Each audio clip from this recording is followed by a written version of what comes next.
So I'm going to teach you a few tips about how to do a color meditation. So what is a color meditation?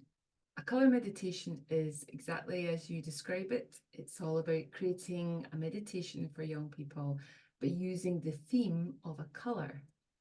And the reason it's really helpful is because most of us, if we think of a color, can imagine it. So if I ask you to think of a red apple, I'm giving you an object as well, you immediately think of a red apple. I could say to you, think of a green apple, and suddenly you think of a green apple. So it's a way of engaging that young person's imagination so that you can help them be more aware of the space around them and also how they feel inside, but you're using a color. Now, the way to do it is to sometimes help that young person relax. So you would maybe get them to either seat themselves in a chair, feet on the floor, or you could have them lying down. I talk about this in my book, Cant Kids. You can see that there. I'll put the link to it. This is my first book about teaching children meditation and mindfulness. And in that particular book, I have a script as well for a color meditation. But if you can engage a young person using a theme that they're familiar with, then they're much more likely to stay connected to what it is you're trying to get them to do. So once you've invited them to be a little bit more relaxed in whatever way that is, you can get them to think about the air all around their body. So you might use their imagination to think of a bubble. They're seated in a bubble or standing or lying down in a bubble. And then you get them to think about the air around in that bubble starting to become a colour. So it's as if you have a coloured mist coming into that bubble. And because it fills up the space all around them, then you can invite them to breathe in that colour. And as they breathe that in, you can guide them to imagine that happening, taking it into all different parts of their body, noticing what it's like when they breathe in that colour, and so on. Now, does it matter if you choose the colour or they choose the colour? Sometimes it does actually, because we are actually a walking rainbow. So what I mean by that, if you're familiar with the energy centers in the body, we have different frequencies of energy that move through us. And we have red, yellow, orange, and so on. So if you're familiar with the chakras, you'll know all about this. If you're not, I'll put a link to something that will help guide you on that too. But it means that when we choose a color, it's always the right color for us. We always choose the right color. Even black. Black is still a color because it absorbs light as opposing to reflecting it back.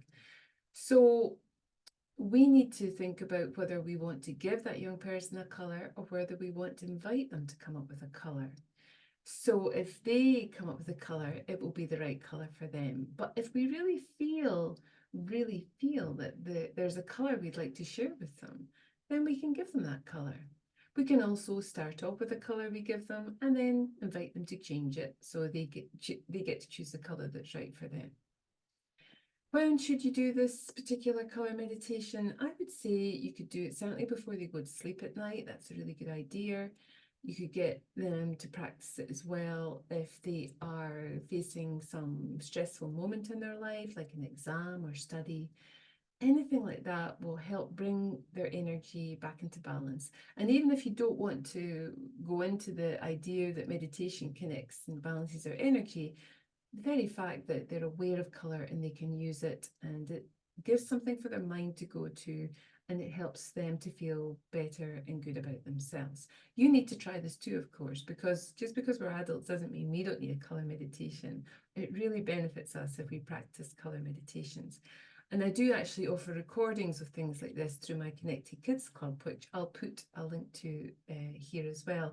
There's a free trial if you decide to take part in that. So we have the space around them, filling up with colour, and then they breathe in the colour.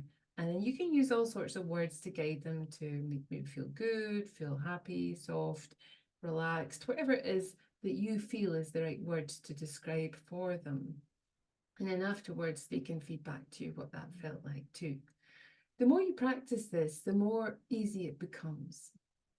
Now, sometimes we do have young people who really struggle with their imagination. So if we think of saying something like a red apple, they don't really see it in their imagination. And sometimes we think the imagination is all about seeing something. Sometimes it can be about how it feels. So the weight of a red apple or the texture of it or the smell of it. So if we bring in the different senses, then sometimes that can help. And we can do that with the colour bubble too. We can see if they're curious about how the texture of it feels to them, or perhaps there's even a smell that they can relate to that particular colour. So again, just experiment, just be creative and playful.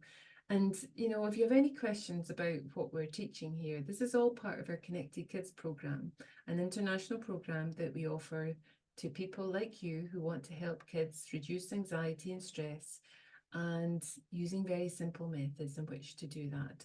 And we've been running it for 20 years. I've written 3 books on the subject, and you can find all of that on our website, teachchildrenmeditation.com or connected-kids.com. They both lead to the same place. Thank you for listening, and best of luck teaching your colour meditations. Namaste.